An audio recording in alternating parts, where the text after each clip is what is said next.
Halo, selamat datang di channel saya, Rudi Rendra. Hari ini kita akan kembali mengapresiasi puisi. Dan saya menemukan buku puisi yang menarik, yaitu berjudul Tangan Yang Lain karya Tias Setiadi. Nah, Tias Setiadi ini adalah seorang penyair kelahiran tahun 88 kalau tidak salah. Dan dia termasuk penyair muda yang berbakat dan dikenal dengan kepekaannya terhadap lingkungan dan pengalaman manusia. Melalui puisi-puisinya, dia mengajak kita untuk merenungkan kehidupan sehari-hari dengan cara yang anti mainstream, tentunya seperti itu. Di bagian awal buku ini, dia menjelaskan bahwa puisi adalah cara untuk menangkap momen-momen kecil dalam hidup yang sering kali kita lewatkan. Dalam kata pengantarnya, nanti kita jumpa kalau kita. Jadi yang paling enak itu juga adalah membaca kata pengantar dari setiap buku.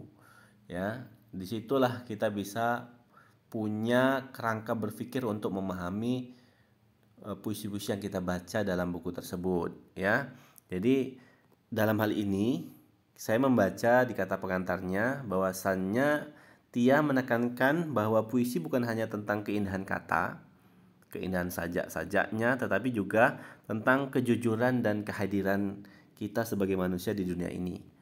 Dia mengaitkan pengalamannya dengan dunia yang lebih luas, mengajak kita untuk melihat dan merasakan apa yang ia lihat, batinnya lihat, mata hatinya lihat. Kemudian dia lihat dengan citraan yang terlihat di mata gitu. Kemudian Joko Pinurbo. Ada kata pengantar dari Mas Joko Pinurbo, seorang penyair terkenal ya. Kalian tahu tentunya. Dan memberikan komentarnya juga yang cukup menarik. Ia menyebutkan bahwa puisi yang Tia tulis ini memiliki kekuatan untuk merangkum pengalaman yang mungkin remeh-temeh, sederhana, untuk menjadi sesuatu yang sangat berarti dengan gaya yang halus dan juga tidak hanya halus tetapi juga mendalam gitu. Dia mengajak pembaca untuk meresapi setiap bait dan menemukan makna di sebalik bait tersebut. Mari kita analisa puisi yang ada di buku ini. Jadi judul bukunya ini Tangan Yang Lain ya. Dan saya tidak menemukan puisi yang secara spesifik berjudul Tangan Yang Lain. Maka saya di kesempatan yang singkat ini membahas dua puisi saja yang berjudul Ode untuk Daun-Daun Jatuh dan puisi yang kedua berjudul Si Pengunjung Yang Fana. Baik, kita bahas puisi yang berjudul Ode untuk Daun-Daun Yang Jatuh.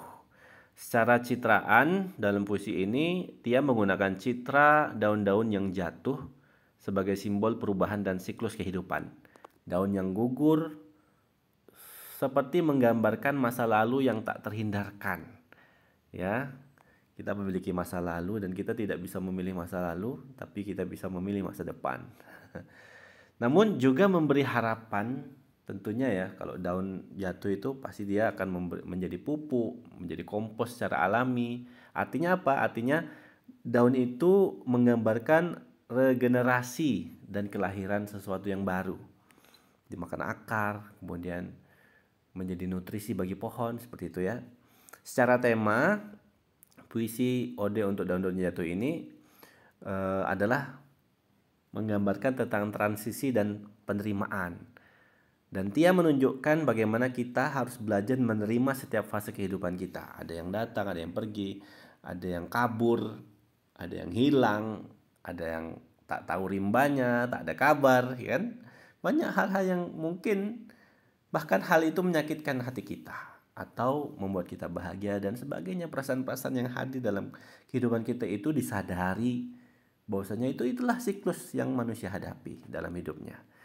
Dari sisi makna, melalui pengalaman pribadinya, tentu dia mengaitkan jatuhnya daun dengan kehilangan dan bagaimana kita sebagai manusia bisa menemukan keindahan dalam proses kehilangan tersebut. Wow, ya kan? Jadi ini mengingatkan kita bahwa setiap akhir juga merupakan sesuatu yang akhir itu adalah merupakan awal yang baru. Ya, ada yang berakhir, nanti ada yang muncul. Patah tumbuh hilang berganti lah kata pepatah kan.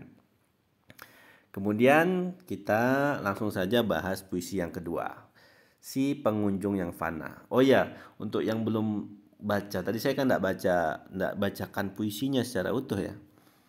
Saya cuma langsung bahas saja. Jadi teman-teman yang belum baca nanti silakan baca di foto yang akan saya tempel overlay di video ini ya. Kemudian nanti balik lagi ke komentarnya untuk menikmati apresiasinya. Barangkali bisa dinikmati seperti itu.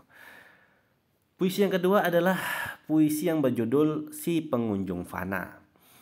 Kita lihat dari sisi citraannya. Bagaimana dia menggambarkan, bagaimana panca inderanya itu memproses gambar kemudian menghadirkan perasaan. Nah, puisi ini menggambarkan sosok yang datang dan pergi dalam kehidupan kita. Masih sama ya, masih punya benang merah dengan puisi yang ode untuk daun-daun yang jatuh tadi. Dan seolah-olah si Tia ini, si penulis ini adalah pengunjung yang sementara, ya sesuai dengan judulnya Si Pengunjung yang Fana. Tia menciptakan citra yang kuat tentang kehadiran yang tidak kekal, tentang kehadiran yang tidak lama, cuma singgah saja, menimbulkan rasa hampa sekaligus menimbulkan rasa kerinduan. Nah ini ya luar biasa. Kita akan terpantik untuk merasakan ada sesuatu yang hampa nih ketika kita cuma hadir sebentar ya, kita jumpa kemudian berpisah seperti itu, terus seperti mata rantai yang tidak terputus ya, seperti apa namanya logo Infinity ya, 8 tidur itu kan. Nah itu terus kadang kita di atas di bawah, terus berulang siklusnya. Nah seperti itu. Dari sisi tema yang dominan di puisi ini tentu adalah sesuatu yang fana, kefanaan, dan memaknai bagaimana keberadaan seseorang, sosok, benda, dan sebagainya, ingatan, kenangan. Dan Tia Setiadi merenungkan bagaimana kita seringkali terikat pada orang-orang yang tidak akan selalu ada dalam hidup kita. Nah itu masalahnya manusia kan, tidak siap untuk berpisah, tidak siap untuk jauh. Nah itu yang dia sampaikan.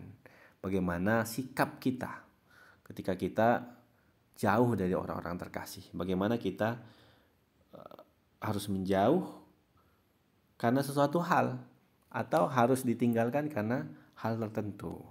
Seperti itu. Dan dari sisi makna, kalau kita lihat, Tia berhasil menghubungkan pengamatan ini dengan pengalaman pribadinya.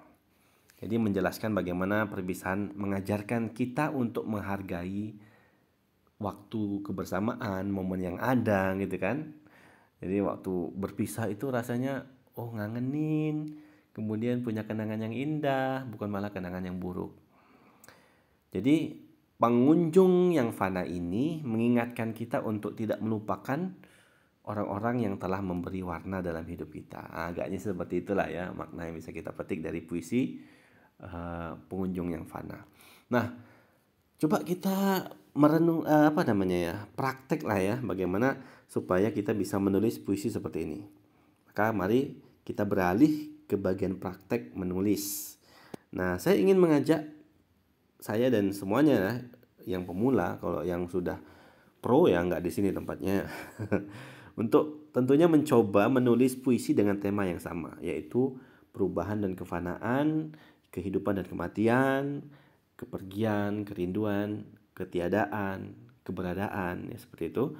Dan berikut adalah beberapa langkah dan tips praktek yang barangkali mungkin anti mainstream dan bisa kita terapkan.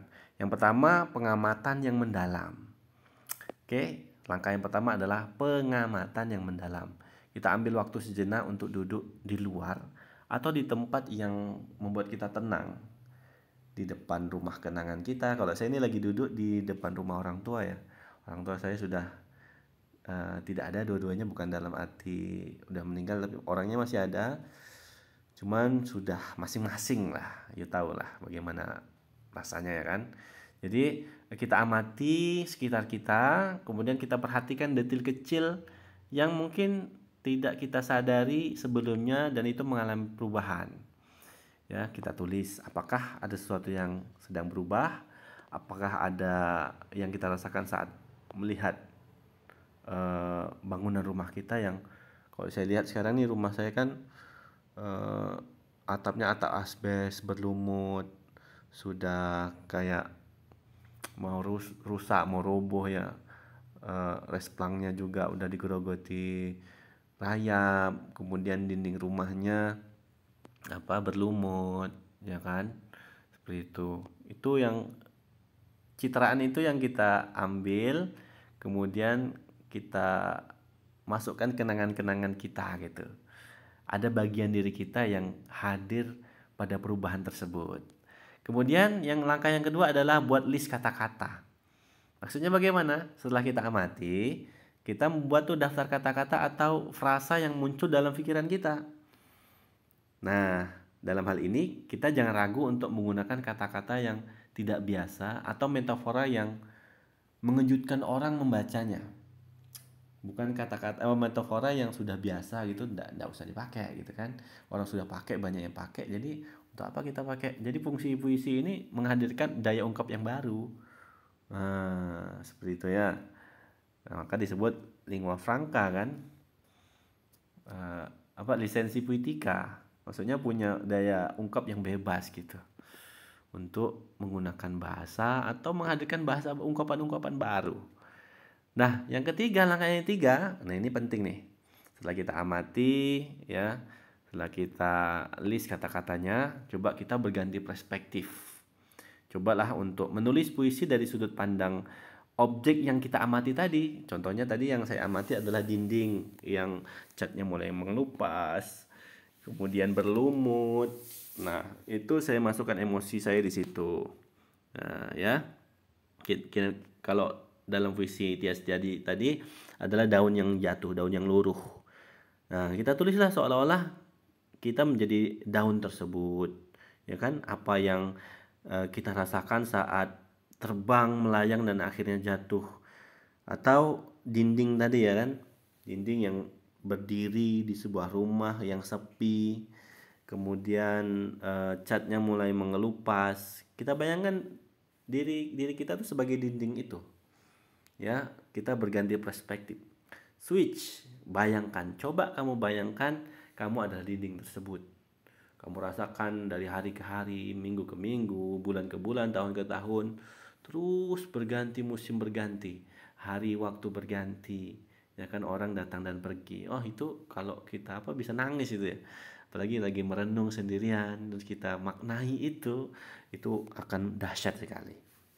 Nah, apa yang ingin saya sampaikan? Oh ya, juga langkah seperti ini sama seperti orang latihan teater.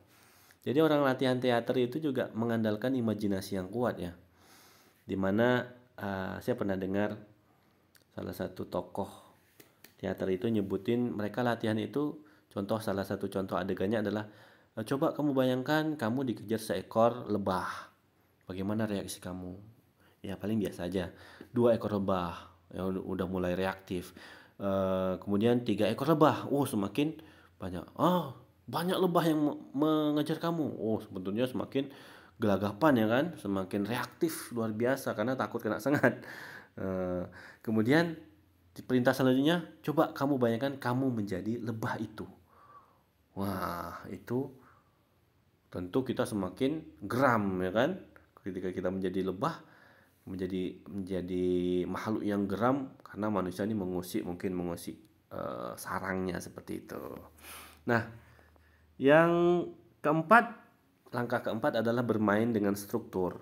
Nah, jangan terpaku pada struktur puisi yang konvensional. Nah, ya, artinya kita dituntut untuk menciptakan format baru. Mungkin dengan membagi puisi kita menjadi bagian-bagian kecil yang bebas atau mencampurkan prosa dengan bait-bait yang puitis seperti itu. Ya, atau banyak lagi gaya ungkap yang baru ya. Mungkin kita bisa bermain tipografi. Kemudian kita membolak-balikkan kata itu, kita menyusun puzzle-puzzle koran yang kita comot dari mungkin dari dapur kita, ya kan, kita hubungkan koran-koran kriminal itu kan, hubungkan kata-katanya, kemudian kita masukkan emosi kita situ. Nah, itulah di antara latihan-latihannya. Dan yang kelima adalah berbagilah karya Anda. Setelah Anda selesai, maka jangan ragu untuk membagikan puisi Anda di kolom komentar ini. Dan saya ingin lihat karya-karya unik yang Anda tuliskan sebagai umpan balik dari konten ini. Oke? Dan mari kita rangkum ya apa yang telah kita bahas hari ini. Kita telah mengenal Tyas Setiadi dan melihat bagaimana dia mampu mengaitkan pengalaman pribadinya dengan pengamatan terhadap dunia dengan medium puisi-puisinya. Kita juga telah menganalisis dua puisi yang mendalam dan tentunya juga berkesan. Dan saya tentu termotivasi ya untuk lebih banyak membaca karya Tyas Setiadi untuk dapat mengambil bagaimana dia mengolah kata, bagaimana dia menempatkan repetisi dalam karya-karyanya. Demikian ya. Jadi bisa kita adopsi kan ya, amati, tiru, modifikasi seperti itu. Dan karena tadi tidak ada puisi yang berjudul Tangan Yang Lain, mungkin Tangan Yang Lain adalah judul yang merangkum semua puisi yang ada di buku tersebut. Jadi saya coba tuh kira-kira apa ya makna dari Tangan Yang Lain. Kalau kita cerna dengan lebih teliti, mungkin terdapat makna yang berlapis dan dalam, dan tentu juga mencerminkan tema-tema yang diangkat dalam puisi-puisi Tyas Setiadi tadi, ya kan? Nah, ada mungkin itu merupakan simbol keberagaman, ya kan? Tangan yang lain dapat menggambarkan keberagaman pengalaman dan perspektif yang ada di dalam kehidupan kita, ya kan? Ada sidik jari, ada garis tangan seperti itu. Dan dalam hal ini mungkin tangan mewakili cara pandang yang berbeda, pengalaman yang unik, kemudian cerita yang beragam, baik dari individu maupun masyarakat. Nah, hal ini bisa mengajak kita sebagai pembaca untuk melihat dunia dari sudut pandang yang berbeda. Dan dari sisi interaksi manusia kali ya. Jadi tangan kita ini sering kali diasosiasikan dengan tindakan dan interaksi gitu kan. Bersalaman atau bersentuhan, meraba, memegang dan sebagainya, saling tarik menarik. Judul ini bisa berarti bagaimana kita berinteraksi dengan orang lain seperti itu, lingkungan, dan berinteraksi dengan diri kita sendiri. Dan Tia ini mungkin ingin menekankan pentingnya hubungan antara manusia dan bagaimana tindakan kita mempengaruhi orang lain. Seperti itu, ya kan? Apa yang kita sentuh tentu punya efek domino, butterfly effect. Kerennya kayak gitu ya. Kemudian mungkin tangan yang lain itu juga punya rujukan pada cara kita berhubungan dengan alam, ya, keterhubungan dengan alam. Dalam konteks puisi-puisi yang dia tulis mungkin bisa berarti menyentuh, merasakan, dan memahami keindahan serta keindahan yang ada di sekitar kita atau bahkan di dalam diri kita sendiri.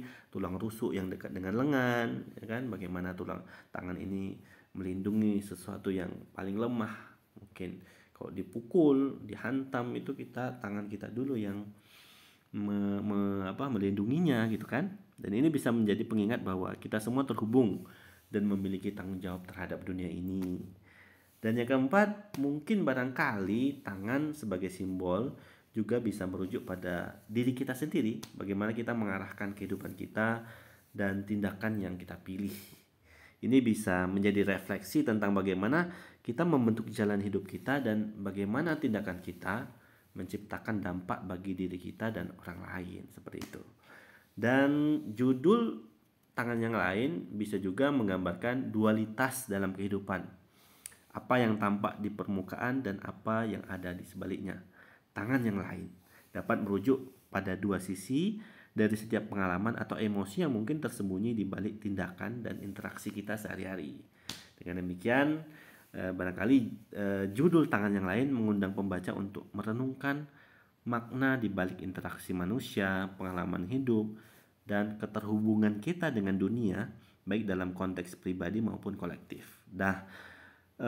Bang Tias Tiadi ini melalui judul ini ingin mengajak kita tentunya para pembaca untuk menjelajah berbagai dimensi kehidupan dan menyadari bahwa ada banyak cara untuk memahami dan merasakan dunia di sekitar kita. Tidak terasa sudah 20 menit ya. 20 menit lebih. Ya barangkali ada yang mendengarkan, ada yang tidak mendengarkan, ya tidak masalah. Saya ingin mengaktualisasikan diri saya ingin belajar dari daya ungkap yang bagus, sehingga saya punya pembendaharaan bagaimana saya mengekspresikan diri, kemudian mengamati, apalagi selain mengamati, kemudian menentukan sikap dari fenomena-fenomena yang terjadi di sekitar kita, terjadi di dalam diri kita, ya, untuk kemudian bisa menjadi karya bermakna dan memotivasi orang atau menginfluence orang untuk berbuat baik. Demikian, terima kasih. Sampai jumpa di apresiasi puisi selanjutnya. Selanjutnya puisi siapa lagi yang mau diapresiasi, silakan tulis di kolom komentar.